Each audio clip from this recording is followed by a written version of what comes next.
Welcome back to another episode of Stand on Guard. I'm your host, David Krayden. When we come back, it's feudalism. That's where we're headed with Justin Trudeau and his globalist agenda. We'll be right back with more. So we are in a very precarious position in this country. We need political change, but we also need the resolve to resist.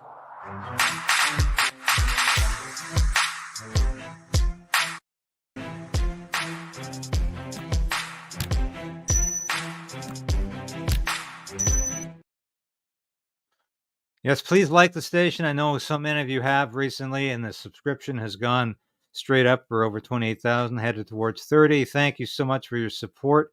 If you need to subscribe today, please do. And if you've already subscribed, make sure you're still subscribed. You know, YouTube likes to unsubscribe people. We know that. I hear that from just about everybody in this business. And it happens, though, most of all, the small c conservative commentators and journalists. So have a look, make sure you are. We're going to be talking about how Justin Trudeau is taking us down a road to feudalism, and what the WEF is really all about is feudalism. Not so much communism in Marxism, although it is there as well, but it's going even farther beyond, farther back than Marxism and communism to medieval feudalism. Now, before I forget, I do want to show you a little bit of our store. Now, I'm not very good at mentioning this. I tend to ignore it at my own peril. Maybe that's why nobody's buying the merchandise. So I just want to, we've got a little video here. Just bear with me. And I want to show you some of the new products we have. I'm going to actually physically hold up a couple of them.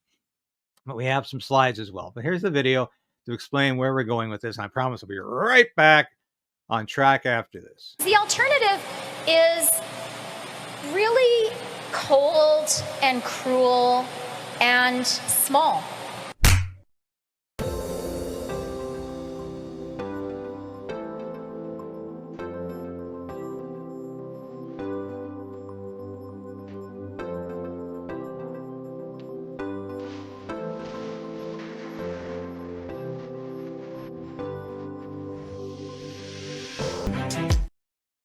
And of course, there's the shirt here. I'm not wearing it, but this is it. Cold, cruel, and small. And we've got some slides to show you as well. But I want to also, I'll physically show you, here's some of the great stickers we have. And these, you can put these anywhere. Your filing cabinet, your forehead, anywhere you want to. Magnets, yeah, we've got those too. But here, I want to show you some slides of what we have, because I'm really excited about this. It's here's the t-shirt. A lot of people wondering what are you talking about with cold, cruel, and small. Of course, it was Chrystia Freeland who said that's what you are if you oppose Justin Trudeau. You're cold, cruel, and small. But we're Canadian proud. And there's some of the great merchandise we have: t-shirts, ball caps, coffee mugs, wraparound coffee mugs with Stand on Guard. Very important. We're really proud of this one. I think this is going to be the biggest seller. I'm excited about this. I can't wait to get my own. But have a look at this.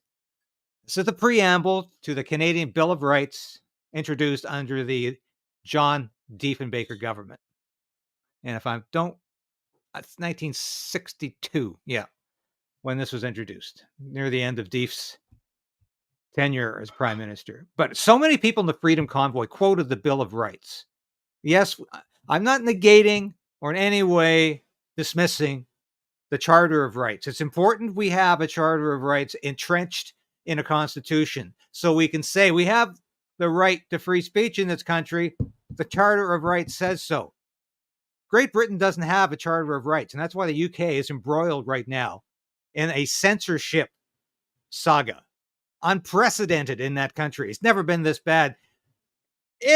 Unless you want to go back to the feudal era, and that's what we're going to be discussing today. But this is the t-shirt you're all going to want. This is the first time Canada articulated its right to be a free Canadian, free to speak as I choose. Wear this t-shirt proudly. I'm going to wear it proudly. Here's our new coffee mug. This This one is going to be the Stand on Guard coffee mug is going to be popular. Get them now. I don't sell merchandise every day. I'm doing it today. Thanks for your tolerance and your patience. Here's some of the stickers we have. Castro. This is marvelous stuff. You know, we are just so excited about this. And here's some more. There's a bumper sticker. We love free speech. All of this stuff is available at the store. Look in the description. You'll see you can find it under store and look for merchandise. And we're really excited about what we're offering here. So I invite you all, have a look at it, get your orders in. We were having, just be honest with you, we were having some trouble keeping the rotation going in terms of the financial flow. It was money was going out faster than money was coming in. So we've got that resolved now. We're free to sell this material to you, our supporters, our viewers, the people who love this station, who are supporting what we're doing. Anyway, that's all I want to say about this. Thank you for your tolerance and patience. I am not a salesman. I'm a salesman of ideas. I always said that. I'm a communicator. I'm a writer. I'm a speaker. I'm sure as hell not a politician. I've never been that. Never want to be. But I'm here to talk about what's important. Now, feudalism. And we're going to get to how free speech is being undermined even more so now throughout Europe. We'll talk about how the CEO of Telegram was arrested, and interesting comments from Mark Zuckerberg. I mean, this is the guy who founded Facebook. I don't have a lot of time for Mark Zuckerberg, but apparently he's speaking some truth. And I think it's about time we did that. I want to talk about, first of all, the cabinet retreat. And it was a retreat. And certainly that's why they call them retreats. It wasn't an advance. It was a cabinet retreat. Justin Trudeau was retreating behind closed doors.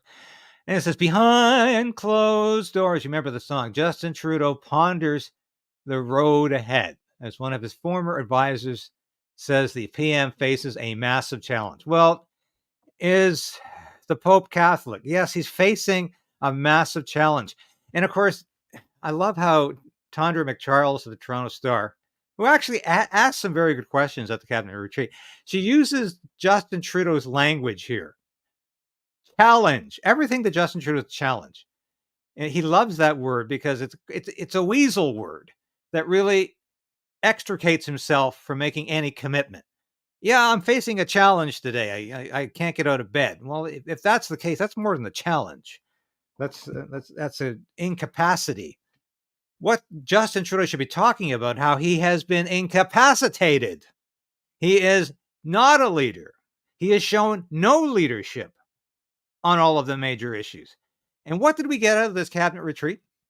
I just find this fascinating. And I got to show this clip again, because this is how crazy the Liberal cabinet is.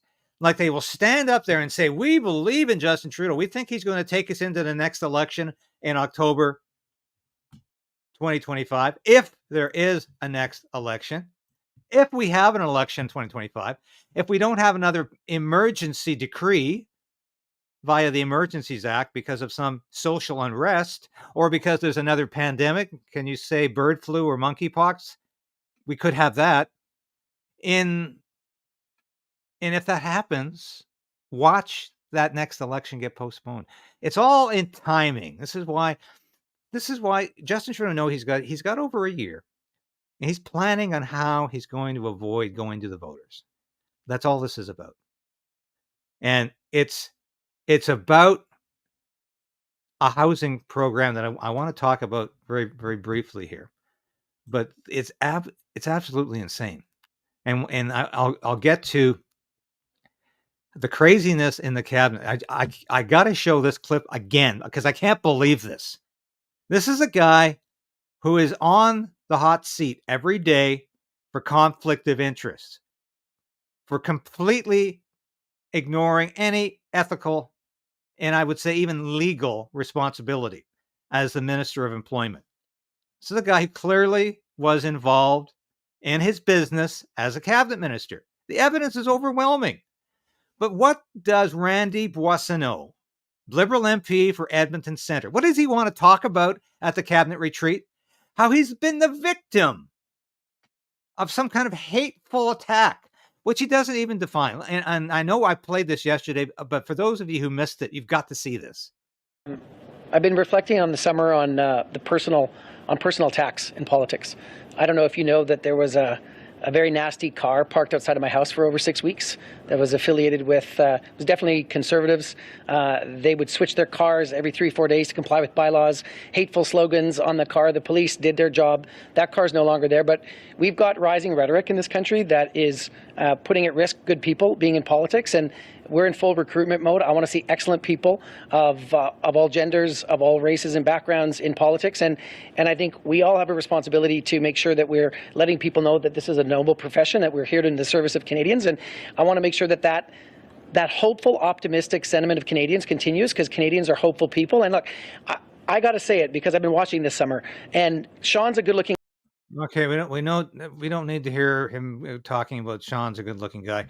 But politics is not a noble profession when practiced by liberals. No, it's not a noble profession. How many genders are there? What does that mean? All genders. And you're trying to recruit good people, and that's the example you're setting, Randy Boissonnault? You think good people are getting into politics when there's people like you there? So this is obscene what the Liberals got away with at this cabinet retreat. It was all about how wonderful Justin Trudeau is and about Randy Boissonnault being the victim of a hateful vehicle, which he claims was engineered by Pierre Poilievre directly by the Conservative Party. And yeah, they kept changing the car, but they had hateful signs. And what were the hateful signs, Randy? That you're ethically challenged? Is that the hateful sign? This guy is such a clown. He's such a running gag. He's such a political disgrace. But that's the people Trudeau puts out there in front of the microphones. He obviously isn't going to shuffle Randy out of his employment minister post anytime soon, even though backbench liberals are asking for that. So let's go back to this here. Let's go back to housing. You've heard a lot of people say, oh, this is communism because you're not going to own your land. Or you've heard a lot of people say, this is the World Economic Forum vision for the future, which is you'll own nothing and be happy. Here's what I think. This is feudalism. Now go back to your social studies if you don't study medieval history. And I do to some degree, but not the way I study 20th century history and other more current history.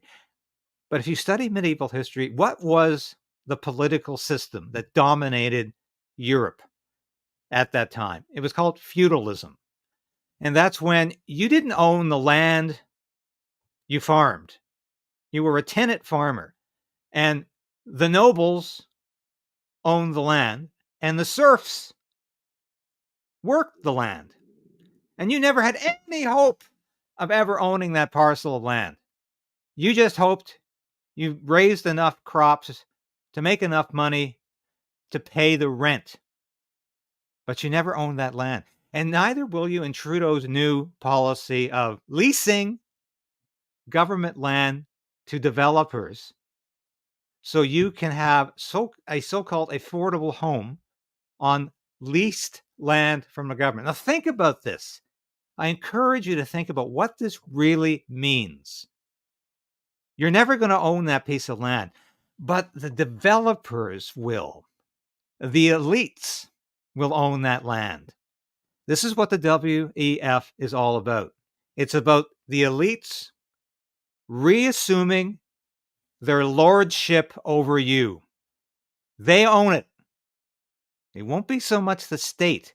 It will be mega corporations like BlackRock, which is right now prepared to rape Ukraine because they think they're going to somehow win this war and they are going to redevelop Ukraine. That's the plan. So what the WEF wants is for you never to own your land, but the corporations will own it for you. And yes, the government will be working in collusion with the big corporations.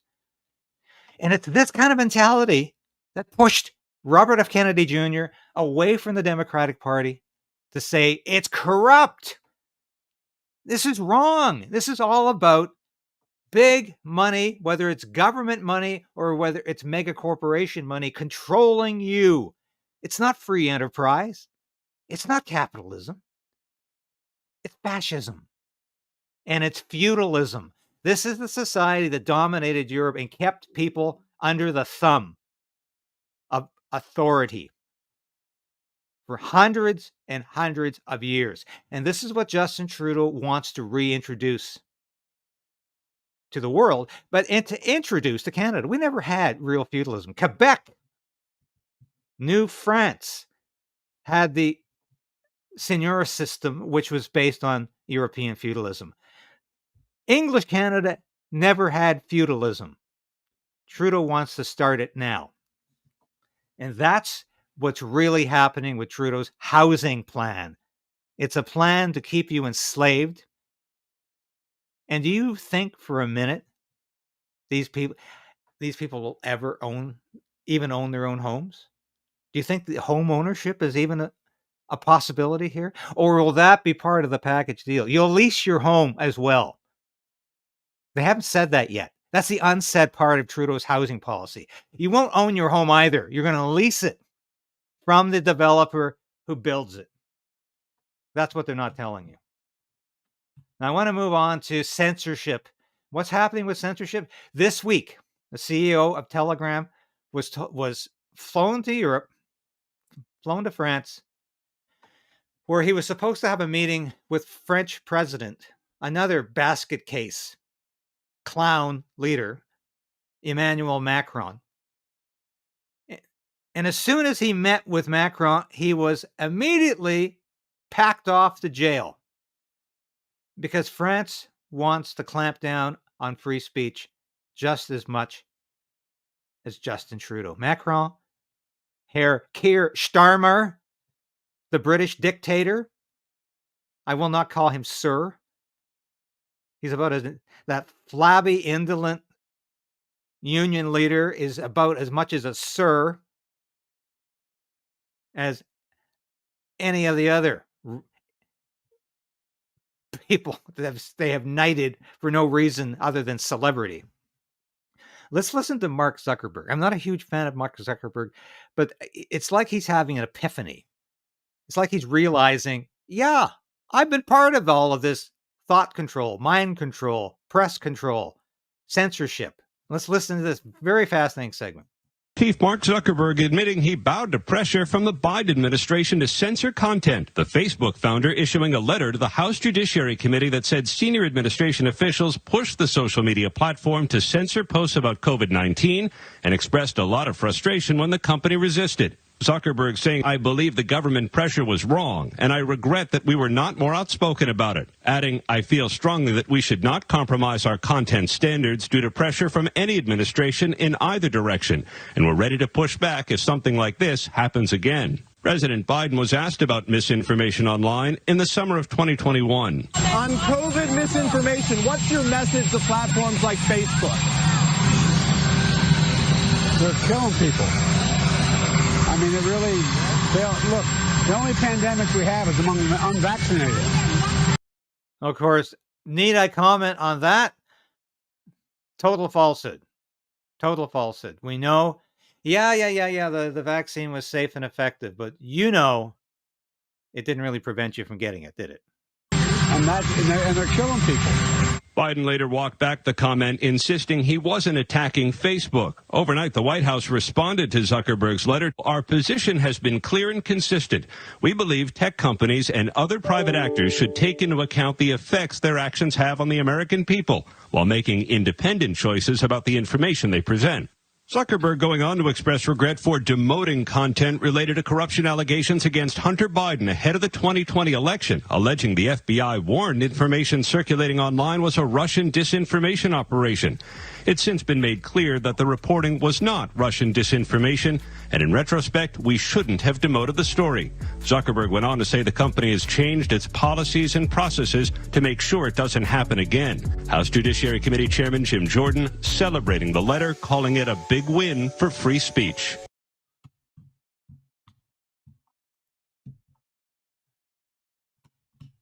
Yeah. Meanwhile, in Canada, check out your Facebook.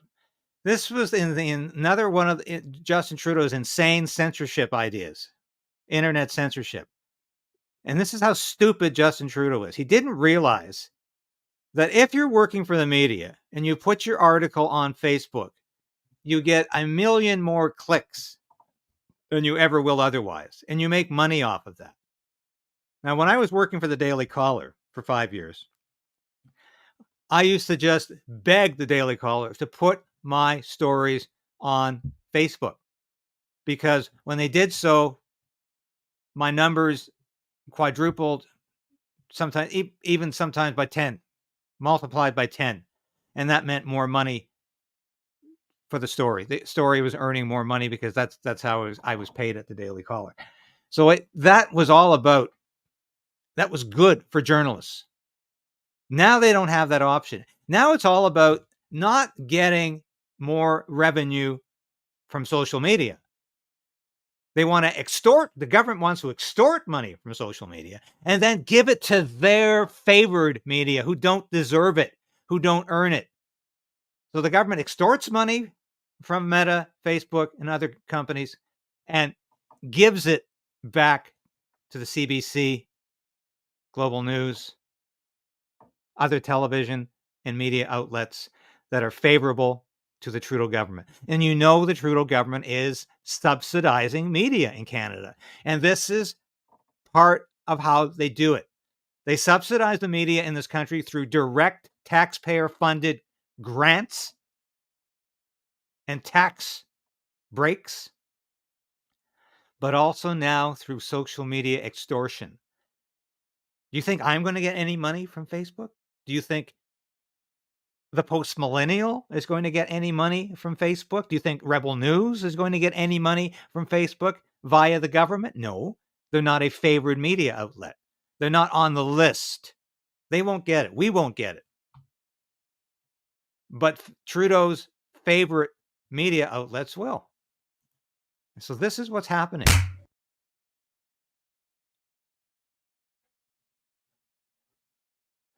We are headed towards massive censorship in this country. And there's those stickers again. Thanks for looking. We're headed for massive censorship, and it's absolutely frightening.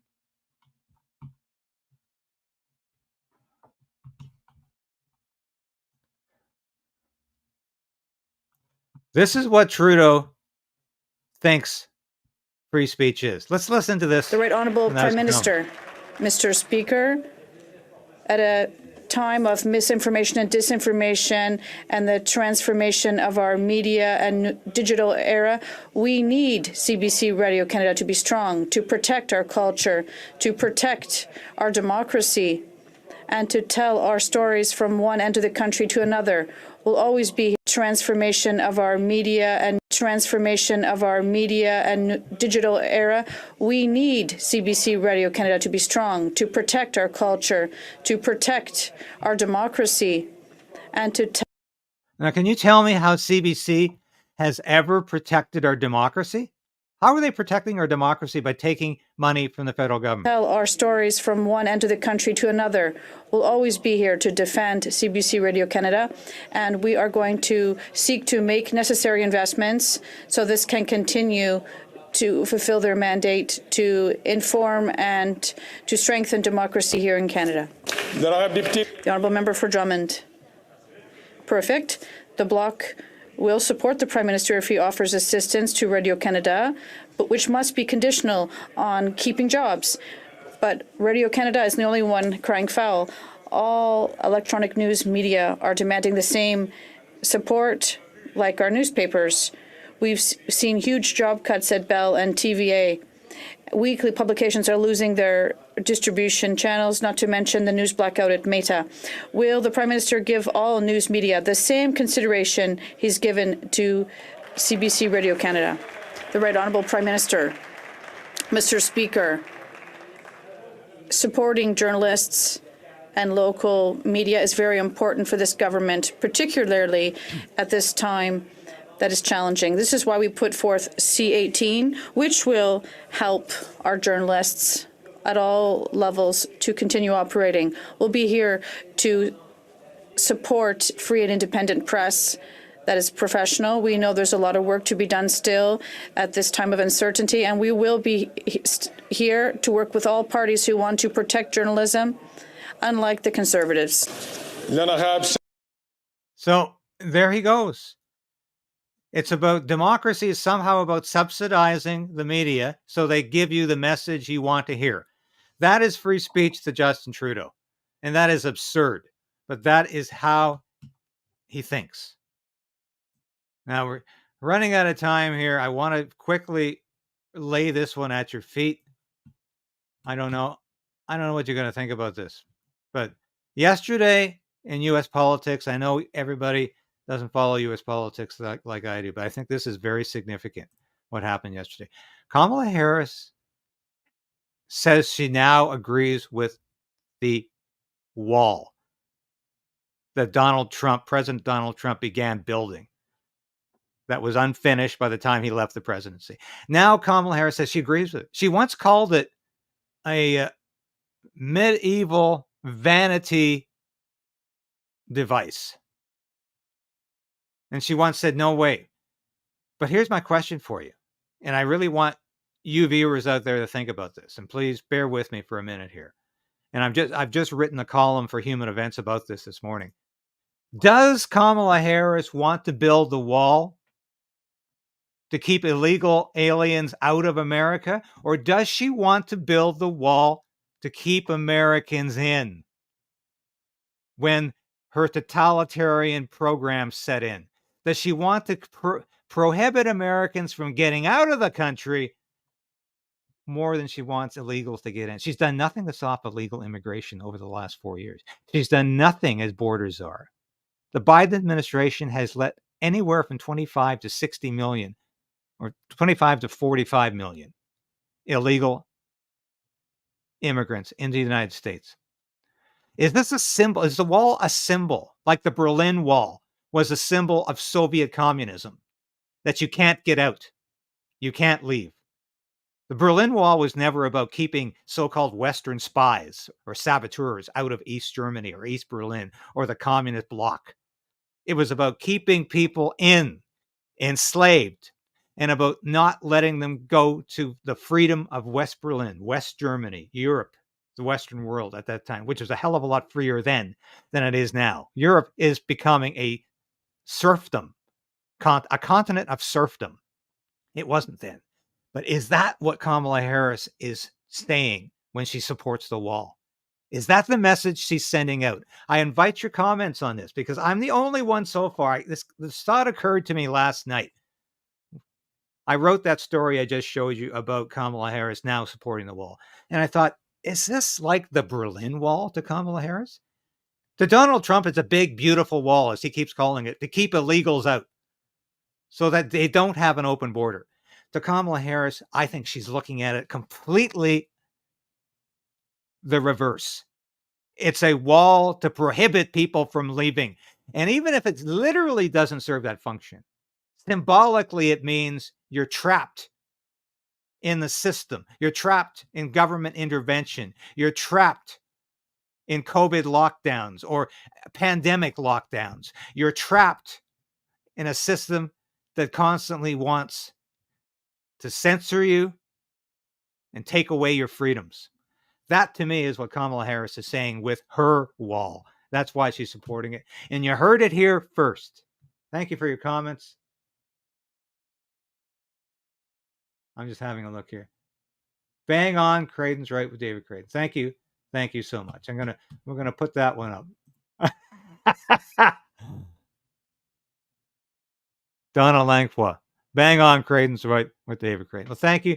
Thank you, all of you, for watching. Thank you for your comments. I'm just going to put a few up as we leave here. I'm off to the gym. I always go to the gym after this. Maybe you don't want to know that. I'm just telling you. And then I've got my shift with the Post Millennial. But I really enjoy this time with you all in the mornings. I thank you for watching. And I send you my thanks and God's blessing, because by supporting the work I'm doing, you're supporting everything we need to do to fight back, to resolve to resist. And remember, that's the slogan of this broadcast. of the Krayden's Right station. And the other thing I pledge and I promise to you is to give you all the news you need to know. So please keep liking the station, share it with your family and friends, and I'll be back again tomorrow with more of the news that you need to know.